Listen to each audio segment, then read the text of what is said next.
이준석은 1985년 3월 31일 서울에서 태어났다. 이후 상계동에 거주했고 반지하에서 살았다. 온국초등학교, 월천중학교, 서울과학고를 졸업했으며 서울과학고에서는 학생회장 역임 후 조기 졸업했다. 이후 카이스트에 입학해 몇 달 다니다 중퇴했고 하버드에 지원에 합격했다. 입학이 확정된 후 국비 유학생으로 선발됐고 경제학과 컴퓨터과학 복수전공으로 학사 학위를 취득했다. 또한 하버드 한인학생회장으로도 활동했다. 금수저 동기들은 방학만 되면 호화 여행을 떠났는데 본인은 생활비를 벌기 위해 학기 중에도 주 20시간씩 컴퓨터 수리 알바를 했다. 하버드 졸업 후에는 한국으로 돌아와 산업기능요원으로 군복무를 마쳤다. 2004년에 유승민 의원실에서 2달간 인턴으로 근무했었다.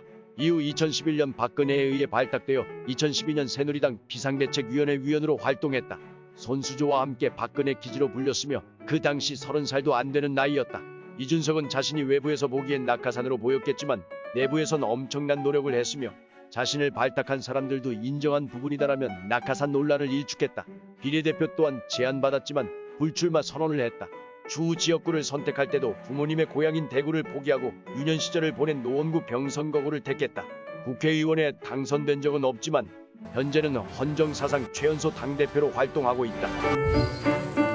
능력주의, 엘리트주의, 할당제 비판, 페미니즘 비판 등이 대표적이다. 이준석은 본인의 에세이 제목을 공정한 경쟁이라고 지었을 정도로 공정한 경쟁을 강조하는 정치인이다. 한국 사회에서 경쟁이라는 것이 너무 부정적인 용어로만 쓰이는 것이 아쉽다고 말했다. 성별, 연령, 지역 등의 할당제를 비판한다. 예를 들어 성별의 경우 100m 육상처럼 극복할 수 없는 차이가 있으면 남녀를 구분해야 하지만 그렇지 않은 경우에는 할당제가 필요 없다는 입장을 견지한다. 또한 페미니즘 세력이 의도적으로 남녀 갈등을 불러일으켜 사회를 분열시키고 있다고 비판한다. 그리고 성평등이 실현되어야 한다고 주장하며 남성 혐오나 여성 혐오와 같은 특정 성별에 대한 혐오 표현에 대해 비판적 입장을 보이고 있다. 이러한 점은 페미니즘과 불공정에 질려버린 이대남들이 이준석에게 무한한 지지를 보내게 된 계기가 됐고 엄청난 입당너시를 보여주었다. 2012년 대선에서 문재인 후보의 머리를 참수하는 만화를 페이스북에 올렸다가 사과하였다. 이후 문재인 후보에게 직접 찾아가 사과했다. 또한 강용석이 청와대가 트럼프 따라하기 쇼를 한다고 비난하자 예리하다고 강용석을 칭찬하였다.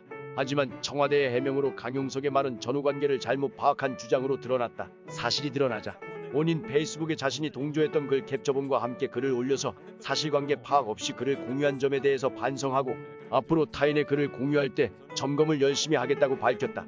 21대 총선을 기점으로 가로세로 연구소와는 철천지 원수지간이 되었다. 마지막으로 2019년 3월에 청년정치학교 회식 자리에서 이준석이 안철수 그 병신이 자랑을 해 내 최고의 적은 안철수 전국 꼴찌를 위하여 등의 발언을 하며 안철수를 공공연히 모욕한 사실이 밝혀졌다. 이준석은 처음에는 부인했으나 녹취록이 공개되자 사석에서 한 말이며 이것이 문제될 발언이라 생각하지 않는다라고 했다. 이후 2021년 국민의힘 전당대회 토론에서 나경원 후보가 해당 사건을 언급하자 사석에서 한 말이라며 문제가 되지 않는다라고 과거와 비슷한 대응을 했다. 그리고 조선일보와의 인터뷰에서 안철수 대표가 어떻다고 적시한 것도 아니고 그런 행동을 했기 때문에 어떻게 되는 것이라는 식으로 얘기했다면서 많은 분들이 인식하는 것과 톤이 다르다고 해명했다. 또한 안철수 개인에게 언제든지 사과할 용의가 있다고 말했다. 온라인 당원 가입 시스템 외주 견적을 냈더니 5천만 원을 달라고 하기에 본인이 만들었다.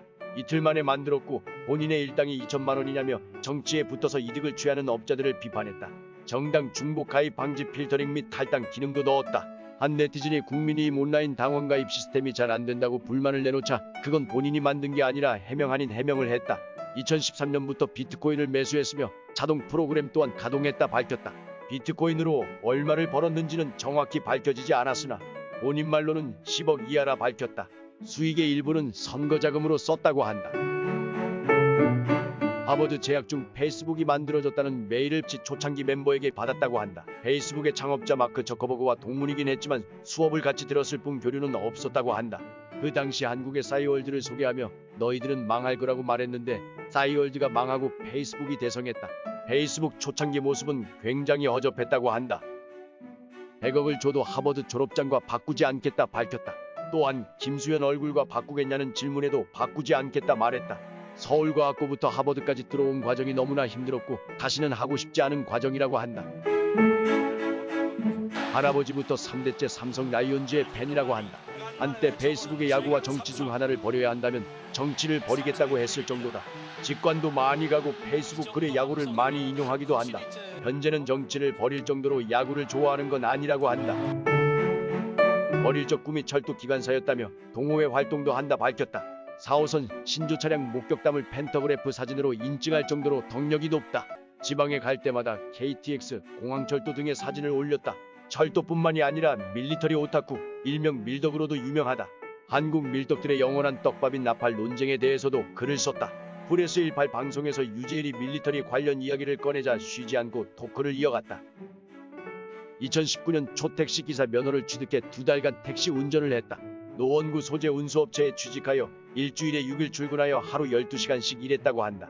정치인으로서 단순히 민심 탐방을 위해서 택시 운전을 한 게 아니라 택시와 카풀이 극심한 갈등을 겪는 상황에서 부산업인 택시 산업의 구조적인 문제를 직접 체험하려고 택시 운전을 하게 되었다고 한다.